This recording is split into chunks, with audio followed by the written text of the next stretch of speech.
నాలుగు పీకి వెళ్ళిపోదాం అన్నంత కోపం అమర్ మీద వచ్చింది. వాడు ఎప్పుడైతే వీడిని పదా పోదామని చెప్పి లోపలికి తోసుకుంటా పోతున్నాడో లెగ్గుద్దాము వెనకాల నుంచి వెళ్ళి పట్టుకుందామన్నంత కోపం వచ్చింది. ఆ తర్వాత నా మీద నాకే అసహ్యం వేసింది. ఏ మనిషిరా నువ్వు, ఎదవలాగైపోయావు.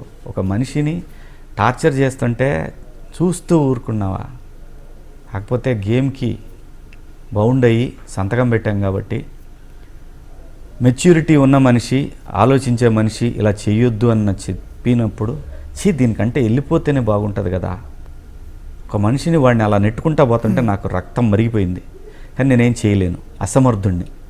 అప్పుడు అనిపించింది ఇట్లా ఉండటం కంటే వెళ్ళిపోవటమే బెటర్ ఏమో. నేను వెళ్తా అన్నా కూడా బాబుగారు వెళ్ళని లేదు నన్ను.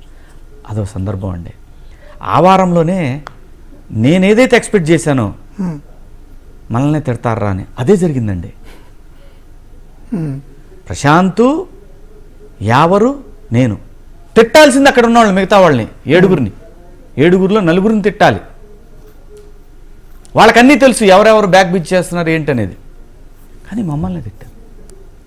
ఇది అప్పుడు ఆ సందర్భంలో ప్రశాంత్ని ఎప్పుడైతే ఆ సందర్భంలో నా బ్లడ్ మరిగిపోయిందండి.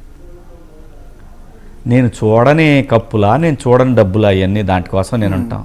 అది కాదు. ఒక గేమ్కి వచ్చాము, ఒక సంతకం పెట్టాము, నిలబడాలి, ఖచ్చితంగా నిలబడతాం.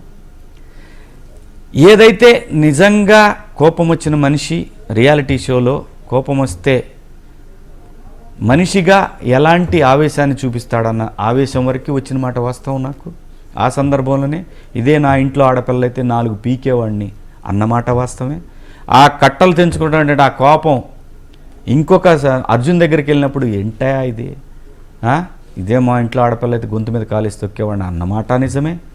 అదే సందర్భంలో నేను ఒక్కడిని అక్కడ కూర్చున్నప్పుడు అమర్ అక్కడికి వచ్చిన సందర్భంలో అమర్తోటి ఏంట్రా ఇది, రేపు పెళ్ళిళ్ళు కావాలి కదా వీళ్ళకి, ఇదంతా చూస్తే వాళ్ళు చేసుకుంటారంటరా అన్నమాట వాస్తవం. మీరు అన్నందుకు చేసుకోరేమో అన్నారు, మరి చూస్తే చేసుకుంటారని. మరి అప్పటిదాకా ఎపిసోడ్ చూసుకున్నాడు ఎట్లా అంటే నేను అనేది ఇక్కడే ఇలాంటి చిన్న చిన్న మిస్టేక్స్ ఉన్నాయి. ఇది బాబు గారికి నేను ఎక్స్ప్రెస్ చేయాలి, ఖచ్చితంగా చేస్తా. ఎందుకంటే ఆయనకి బ్యాడ్ నేమ్ రాకూడదు. ఆ షో నడుస్తుంది ఆయన వల్ల.